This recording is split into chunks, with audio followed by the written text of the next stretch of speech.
Hello everyone, I am teacher Casey Escalante and I'm going to discuss about Gestalt psychology. First, let us discuss what is Gestalt psychology.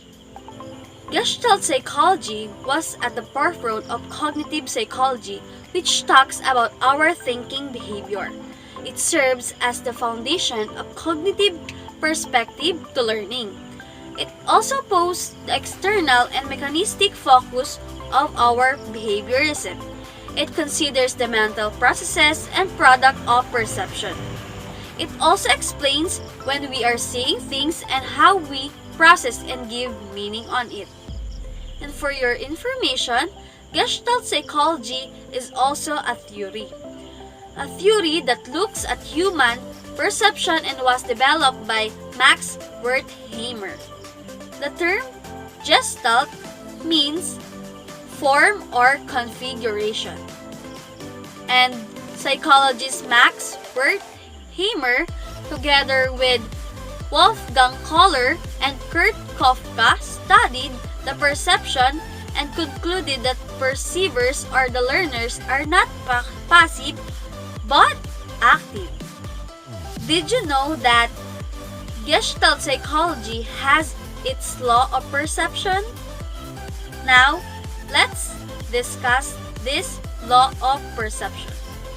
The first one is the law of proximity. According to this law, things that are near to each other are being grouped together, just like this image. It describes how the human eyes perceive connection between visual elements. As you can see, the elements that are close to each other are perceived to be related when compared to those elements that are separated from each other. This law enables us to make sense of a text as a whole. The next one is the law of similarity. This law suggests that the things that are similar to each other tend to appear grouped together, just like this image. Just like what is shown in the image, those elements that look similar will be perceived as part of the same form or group. The third one is the law of closure. In this law, we tend to fill gaps or close the figures we perceive. We enclose a space by completing a contour and ignoring gaps in the figure. For example, in this image, we tend to see a complete circle and triangle with something over it.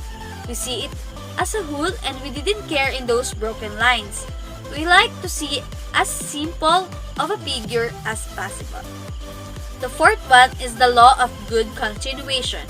In this law, individuals have the tendency to continue contours. As you can see in the picture, whenever the elements of the pattern establish an implied direction, people tend to draw a good continuous line. People are going to trace the continuous line and they will form an image. Now, let us proceed to the law of good fragrance. First, what is fragrance? The word fragrance. It is a German term meaning good figure. The law of fragrance is sometimes referred to as the law of a good figure or law of simplicity. Take a look at this picture. This law holds that objects in the environment are seen in a way that makes people perceive and interpret images as simple as possible. The last one is the law of figure or ground. This law states that we can distinguish an object or figure from the background or ground. This rule shows when we look at a design, we perceive the figure from the ground distinctly. With this, we can see the contrast of the figure from the ground itself. Just like what is shown in the image, there is a trophy, which is the figure, and the background are those spaces we perceive.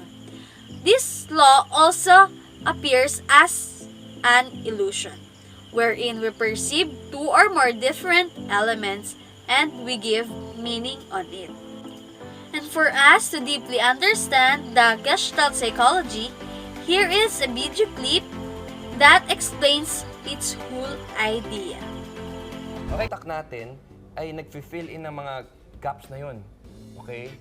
Kaya nabubuo ang image sa utak natin. Okay? Because our mind has the ability to organize figures into something symmetrical, simple, and regular. Alam mo, Kuya Chris, ibang klase talaga yung brain power. Oo nga. Oo, iba. Iba talaga. In conclusion, Gestalt psychology is a school of thought that looks on the human mind and behavior as a whole. And we use this Gestalt psychology when we are trying to make sense of the things that around us. And here is Realyn Villanueva to discuss the next topic.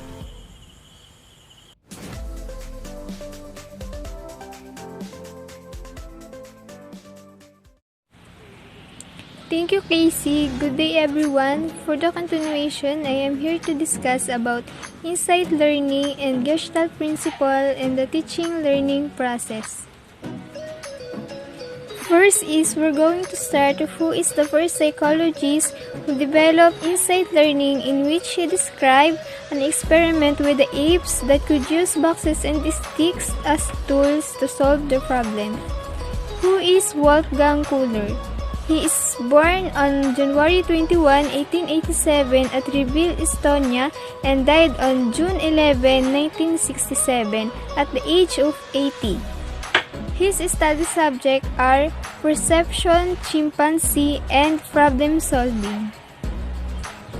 Insight learning. In insight learning, Kohler makes his experiment with the apes on how they use the boxes and the sticks as tools to solve the problem.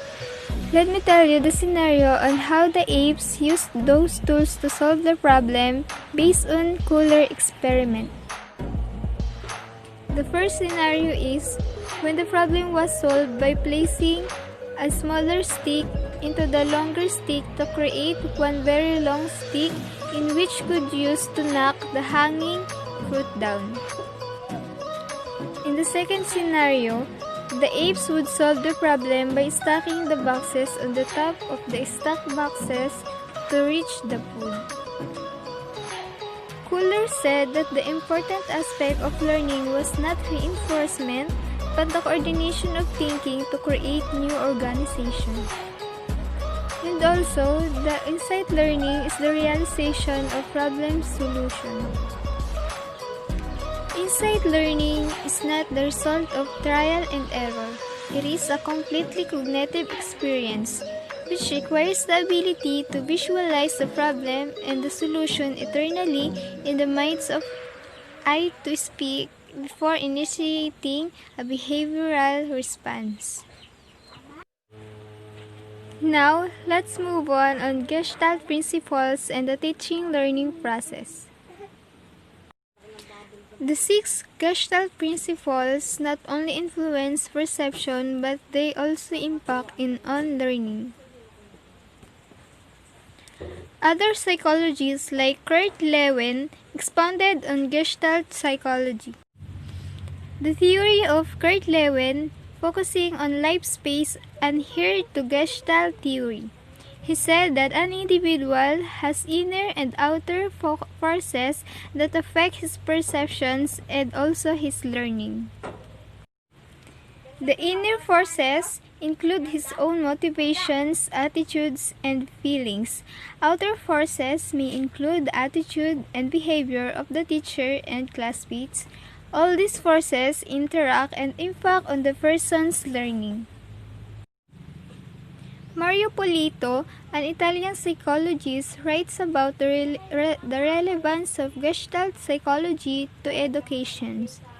He wrote that Gestalt theory is focused on the experience of contact that occurs in the here and now.